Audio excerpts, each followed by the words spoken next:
We have with us Congressman Byron Donalds, who has become a leader of the Republican Party. Congressman, it is so good to hear you again. How are you? I'm doing good, my friend. How are you? I'm doing well. I've calmed down a little bit. Congressman, a little over a week ago, you made some comments that were mostly supportive of Florida's curriculum for Black history. You did have a minor, well, it's not minor, but you had also with it a critique.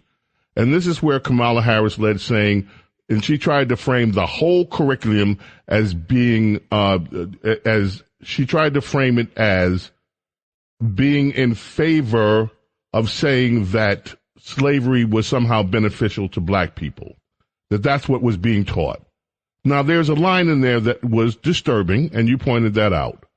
For your criticism and also for your praise of the program as being mostly good, the campaign folks who work for Ron DeSantis' campaign took after you. One of them basically called you a rhino and said you're a so-called conservative. And there was a lot more. You were also said to be echoing Kamala Harris. Has all that nonsense died down? Yeah, I think so. I mean, look, here's what I think is really going on. I think that, in DeSantis' world, things have not gone well with respect to running for president. And I think that, they're just trying to find any issue to use as a mantle and so on and so forth. But, I mean, look, my critique stands, like it's not changed. But I also recognize that, they're trying to find a way to shore up their poll numbers. And then also, to a larger degree, I think it's also trying to stay in line with this, the never back down, like slogan stuff, but for me, the way I look at it is, listen, we have really good standards that were put together. The scholars did exemplary work. I'm not saying anything against what they did, but there's a difference between what scholars do and then messaging that comes out from it. This is one of the reasons why you don't have scientists run the world, because they're scientists. And so you have to also take into account just how people will engage with that, how they'll digest it, so on and so forth. And that's really at the end of my critique. If we want to get real specific, were there various skills for having to work a plantation that you had to figure out under slavery? Yeah. The vast majority of slaves obviously were never able to take advantage of that. And then even if you're talking about post-slavery, there was a serious issue where there wasn't an open market for Black people to go get jobs. A lot of those slaves had to go back to the plantation, and then they were in they were basically in some quasi servitude still post slavery. And so I think that's where that pushback has come from. But that's not even really a disagreement. That's just more matters of distinction. And I think that they really took it way out of proportion. It wasn't necessary. Here's what bothered me about it. Your wife has spent her adult life, and you too, trying to further the education of all people in Florida through your work with charter schools. You are deeply committed to education. This isn't a throwaway subject in your household, and your life's work is about this. I think, rather than attack you personally, I just think that was a bad move. I just think, and I said so, and I said so in a lot more vehement terms than I'm talking about it right now. And also, this notion, the first thing that we do is start calling your record as a conservative, to me, is unquestionable. No one should question that.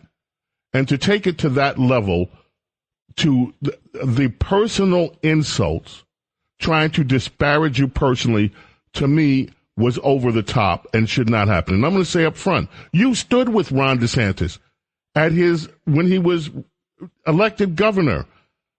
I love Ron DeSantis. I love Donald Trump. Because I love one doesn't mean I don't love the other. And I thought the whole episode was disappointing. I think what we really need to be doing is focusing on the harm that Democrats have done and continue to do in every major city where you see failing schools and generation of children that are ill-equipped to take part in American society because of what Democrats have done. Aim your fire there. Don't aim it at your ally. Well, look, I'll tell you, like, I don't think it worked. Actually, I think it really backfired on them. So much so that, you know, some of their online Twitter people, like, cut an interview I did and tried to say that I backtracked. I didn't backtrack. My position hasn't changed. So I think it really did backfire on them. It didn't work. And I think, you know, for the listeners to understand, when our governor was doing the work of getting CRT out of our schools, fully supported. There was no disagreement.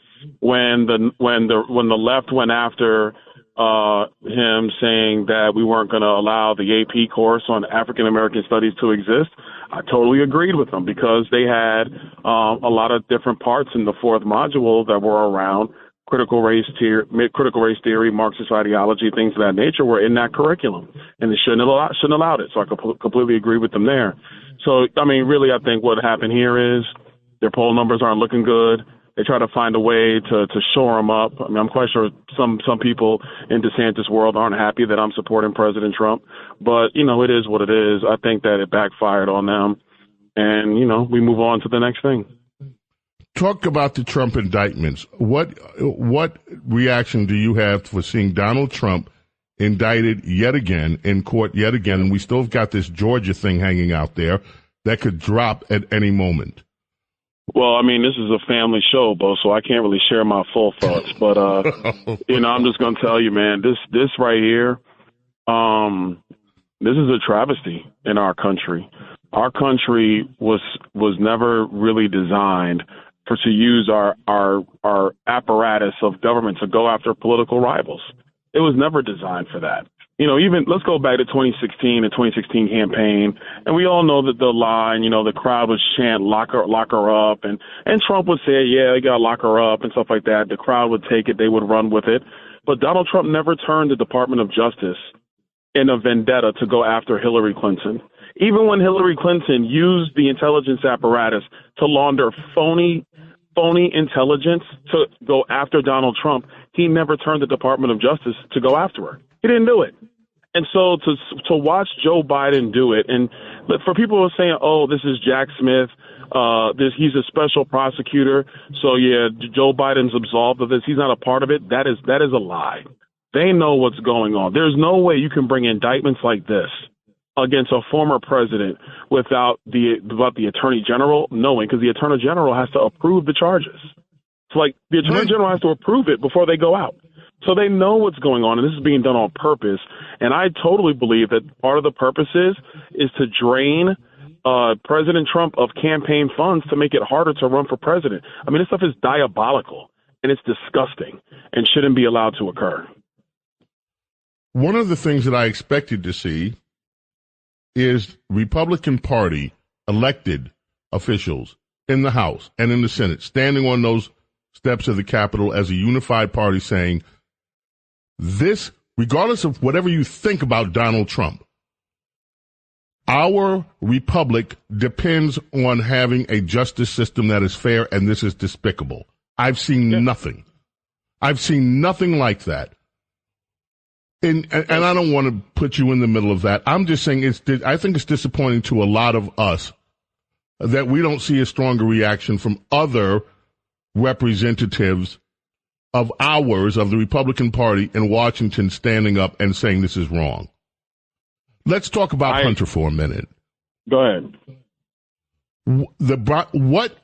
With all of the revelations that have come out with Hunter Biden and Joe Biden over the past few weeks, can the American people, in your view, expect to see any accountability leveled toward the Biden family? Yes, actually, I do. I think in the House, I think an impeachment inquiry is gonna begin. I've not talked to the Speaker about it in about a month or so, but I think we're going to see one begin because the evidence is overwhelming and it's damning. And if House Republicans do not stand up and hold this president to account, then all you're going to do is invite more of this. And what's going to happen, it's going to happen at even higher rates, is the Democrats will just go after the next presidential person or the next governor. It'll be worse. It'll be more divisive if we don't hold this accountable. I think specific to Hunter Biden, he violated FARO. This is the law that says you have to register with the federal government if you're going to lobby as a foreign agent. He was lobbying as a foreign agent. He did not register. He is not registered.